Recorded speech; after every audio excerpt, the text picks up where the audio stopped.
এরা মনে করে এই বিধানগুলো আমার কেন মানতে হবে, আমি মানবো না।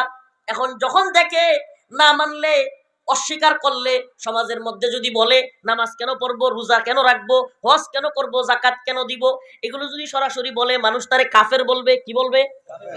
এখন সে যদি সমাজের মানুষ তারে কাফের কয়, মুসলমানের সন্তান, তাইলে সে কি সমাজের নেতৃত্ব দিতে পারবে?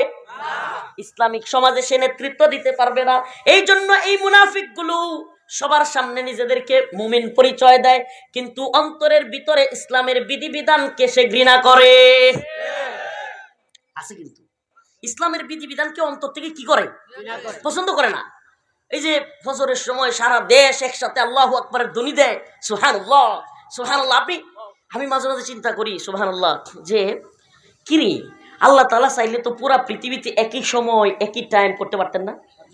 কিন্তু বাংলাদেশের সময়ের চাইতে ভারতের সময় আধা ঘন্টা বেশ কম, এরপরে পাকিস্তানের আরেকটু বেশ কম, এভাবে সৌদি আরবের সাথে 2-3 ঘন্টা বেশ কম। কেন? আমি চিন্তা করে দেখলাম, সুবহানাল্লাহ, আমি এটা নিজে নিজে মাঝে মাঝে চিন্তা করি যে আমাদের কিশোরগঞ্জের চাইতে নেত্রকোনায় দেখবেন 1-2 মিনিট বেশ কম, ঢাকার সাথে কিশোরগঞ্জের 1-2 মিনিট, এভাবে আছে না?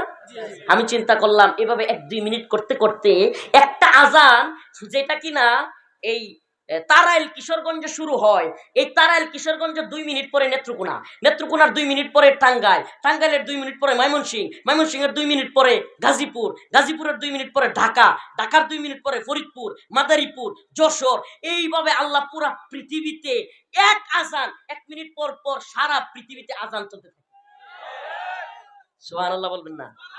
আল্লাহ তাআলা এই আজানের ধ্বনিটা সারা পৃথিবীতে একই সময়ে, মানে কোন টাইম 1 সেকেন্ড পরিমাণ আল্লাহু আকবারের ধ্বনি বন্ধ নয়। আমেরিকাতেও কিন্তু আজান চলছে, সুবহানাল্লাহ। এই জন্য আল্লাহ তাআলা এইটা করছেন। এখন এই মুনাফিকের দল, যেগুলো অন্তর থেকে এটা পছন্দ করে না, ফজরের সময় সারা এলাকা থেকে মসজিদে আজান হয়, এর ঘুম ভেঙে যায়, একটু কষ্ট হয়, এটা কিন্তু তার অন্তরে কি লাগে? কষ্ট লাগে, সে সহ্য করতে পারে না। এখন কি করে?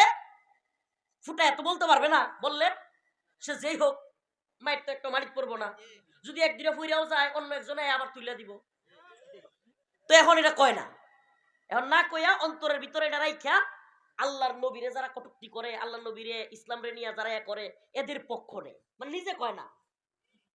আমি বুঝাইতে পারি নাই, নিজে বলে না। তাবুকের যুদ্ধে, আপনাদেরকে একটা হাদিস, তাবুকের যুদ্ধে এই আয়াত, আজকে যে আয়াত তিলাওয়াত করলাম, এই আয়াত কেন নাজিল হয়েছে, এটাকে বলে শানে নুজুল।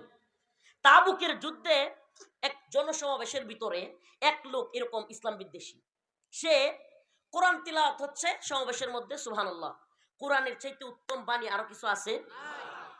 সে বলতেছে তাবুকের যুদ্ধের সময় সমাবেশের মধ্যে এক কোণে, যে এই কোরআন পাঠকারী যারা আছে এরা হলো মিথ্যাবাদী, নাউজুবিল্লাহ। এই কোরআন পাঠকারী যারা আছে এরা হলো পেটু, মানে দান্দাবাজ, খায়, নাউজুবিল্লাহ। এই কোরআন পাঠ, দেখেন কথাগুলোর সাথে বর্তমান জামানার মুনাফিকদের কথা মিলে না? বর্তমান জামানার যেগুলো, এই যে মুসলমান নামদারি, আপনাদের কিশোরগঞ্জের ফজলুর রহমান একটা আছে, ভণ্ড, বাটপার, এই ভণ্ড, এই টাইপের কিছু ফটকাবাজ, ওই আল্লাহ রাসূলের জামানায় যেমনে বলতো কোরআন পাঠকারী যারা আছে এরা মিথ্যুক, কোরআন পাঠ যারা করে, এটা তাবুক যুদ্ধের ঘটনা, সুবহানাল্লাহ, আয়াতের শানে নজুল, যে কোরআন পাঠকারী যারা আছে এরা হলো পেটুক, মিথ্যুক, এরপরে এরা হলো ভীতু, নাউজুবিল্লাহ। এই ফজু পাগলার কথার সাথে মিলতেছে না? এই ফজলুর রহমান, এই বন্ড বলছিল যে আমি মা বোনদেরকে বলি, আলেম ওলামাদের স্ত্রীদেরকে বলি, আপনারা কোন